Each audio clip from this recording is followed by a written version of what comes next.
Hi, I am Yuki, and today I will be your storyteller. Make yourself comfortable and we'll get right on it. The story starts off with Desir Arman, the main character, overlooking the ruins of what used to be a lively city, Prehenople, which had once been known as the most beautiful city for 3 generations. It shows him walking through these ruins and talking to himself about labyrinths of shadows. These labyrinths are presented by the shadow world. They are the ultimate labyrinths that mankind must face. As Desir looks over his shoulder, we can see a gargantuan figure in front of him. Meteor Rank, the dragon of destruction, Boromir Napolitan. The massive hellfire magic above Desir blazed like the sun. The dragon, Boromir Napolitan, glared menacingly at the 100 humans gathered before him. "Mere humans would dare to stand against me!" The dragon rumbled forth, capable of overwhelming those who heard it. However, not a single one of the people present lost their resolve. Instead, they even dared to shout back. "This is the end, Napolitan," said Desir. And so their battle began, 1 dragon versus 100 humans. The battle was so tough that everything around the battle zone was turned to ruins. In the midst of this harsh battle, the main character, Desir, was analyzing the dragon's magic. "The final analysis of his magic has been completed," Desir shouted as he sealed off the dragon's dragon voice. From what the story portrays, dragon voice is some sort of way of magic for dragons. As soon as Napolitan's dragon voice was sealed, everyone rushed in together for a final attack. Moments after the end of the fierce battle, we can see Desir sitting on the rubble looking at the after effects of the battle. "Are we finally leaving this hell?" Desir thought to himself. The scene then shifts to Desir sitting down with what seems to be the remaining of the 100 that were in the battle, the last 6 humans, one of them being Desir.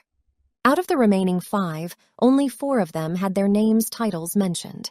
Sword Saint Knight of Light Raphael, King of Esteban Donovan, Assalon Tower of Magic's Sage of Wisdom, Jode Exarian Lady Agest.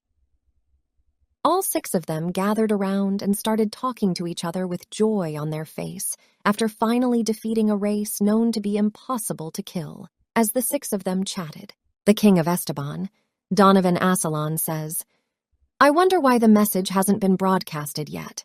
The cleared message. Was it not the mission objective for this shadow world, to slay the dragon? When Donovan Assalon mentions this, the others also recall such events happening whenever a mission was previously cleared. Not only so, but they would also teleport back to their original world. But this one seemed different. It didn't seem to follow the normal rules of the shadow world. Instead of panicking, they decided to wait for a bit longer. To kill time, they continued to chat. The Sage of Wisdom, Jode Exarian, decided to do some calculation about how they were alive, out of 150 million people. The calculation showed that the survival rates were 0.0000004%, and these 6 were of that percentile.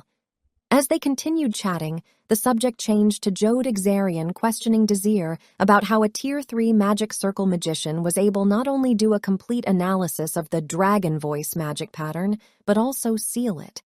Something not even Jode Exarian, a Tier 7 circle magician, could not completely do. Desir proceeds to talk about how he was a commoner and that he was never fully trained or educated, and that if he was taught formally, he probably could have saved a lot more people during the battle. To lighten up the mood a bit, the Knight of Light, Raphael decided to change the subject of discussion to what each of them planned to do now that they have killed the Dragon of Destruction, Boromir Napolitan. To which Donovan replied with, "I will be visiting the homes of my fallen comrades. I will return their belongings back to their families, and that he will always remember their bravery forever." The one girl whose name we don't know said, "I will return back to the Western Kingdoms, and I am going to comfort the families of the deceased ones," as well as saying that she will make a memorial shrine for all those who laid their lived here today. The Sage of Wisdom goes on to say that he will research a way to stop any possibilities of recurrences of the Labyrinth of Shadows, because if another labyrinth of shadows of a similar scale occurs once more, it would definitely mean the end of the world.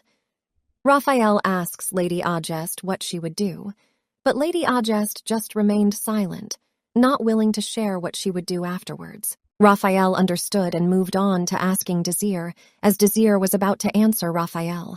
An explosion happened, causing all of them to be on guard and wondering if the dragon is still alive. They argue amongst themselves for a moment on whether it is dead or not. Suddenly, the sage of wisdom, Jode, says, "Wait, is it possibly the heart?" he said to the other. They were confused as to what Jode was talking about, so he elaborated. Jode once read a book a long time ago in which it was stated that a dragon's heart is similar to an engine, so it is also very similar to a magic circle. It draws in enormous amounts of mana and channels the mana throughout the body. So when a dragon dies, it loses the control of the built-up mana it has accumulated. And because the dragon's heart is similar to an engine, if an engine loses control and starts to overheat, what would be the outcome? An overheated engine would most definitely explode. One of them shouted, "What?" while another asked, Why weren't we informed about this matter before we killed the dragon?" And the answer to that question was because today was the first time that a dragon had ever been slain in human history. Soon, the built-up mana started to bursting out. Its firepower was equivalent to that of a Tier 7. No, its power was much more greater than in Tier 7 magic.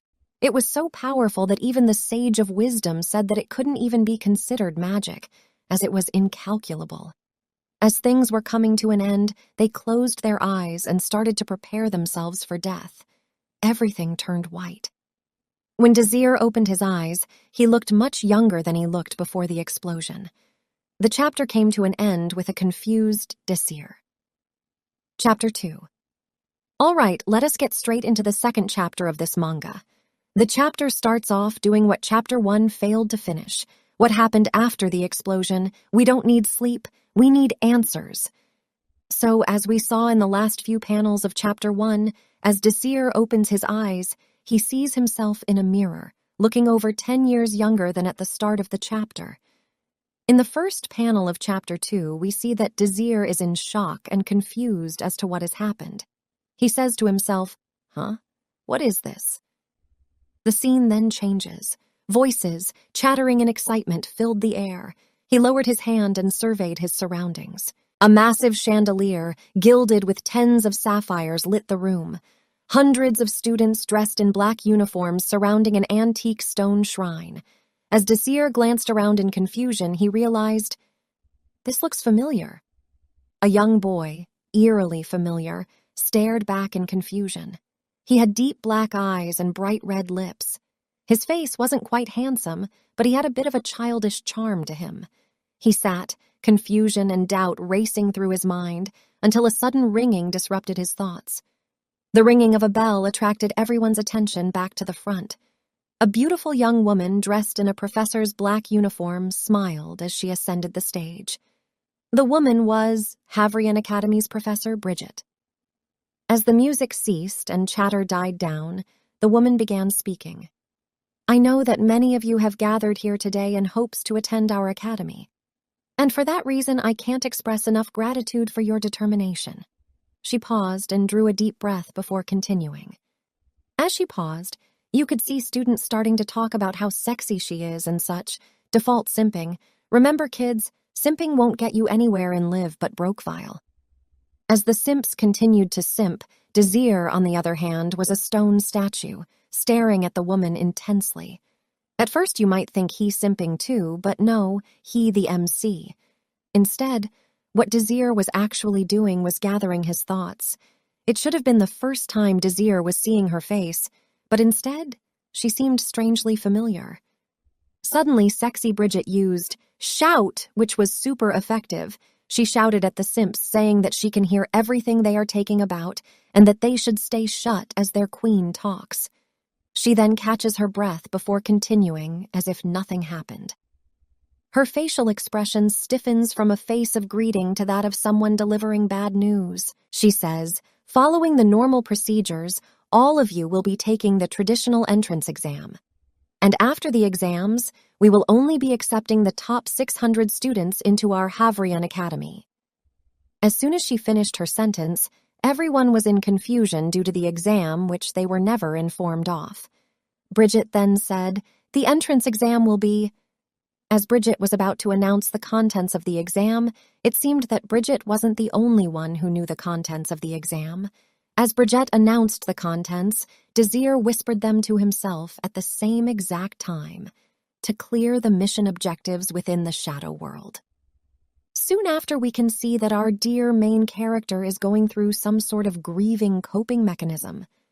Bridget continues to explain that the shadow world that they will take their exam in is not a real shadow world, but rather it is a stimulated shadow world only meant for testing purposes. For more details on this, they are assigned mentor to explain the exam in more details. Soon after, Desir in a vomiting position with his hand over his mouth and stomach. It looks that he is feeling nauseous. His eyesight gets blurry while he hears the professor saying the timing and place for the exam. Class 3613's exam entrance is number 172 and will begin in 2 hours. As the announcement ends, we see Desir rushing out from the crowd, still covering his mouth and stomach, thinking to, "The entrance exam? I am back at the entrance exams of Havrion Academy?" From this question, we can deduce that the explosion might have caused him to go back in time. Who would have thought? Havrion, the greatest magic academy in the nation. Havrion Academy was the top magic academy in the entire continent. Desir was an alumnus. He had graduated from Havrion 10 years ago, yet now, somehow, he was again at the precipice of entering Havrion Academy. His mind swirled with confusion. If it's 3613, then he had been flung 13 years into the past. The Shadow Labyrinth had appeared in the year Lowelius 3616, and he had lived in the hellish nightmare for 10 years, from 3616 to 3626. Desir closed his eyes as felt the enormity of it all. Conflicting emotions raced through his heart. Pangs of guilt pierced through the happiness he felt for coming back to this point. An eternity of suffering and torture. The blood of his friends who died and the tears he shed. All of it was for nothing. They failed to save the world. 10 years of suffering and 150 million dead. All for nothing. It was unavoidable, undeniably a disaster. We will continue this story soon. In the meanwhile, you can choose from this exciting stories. See you there.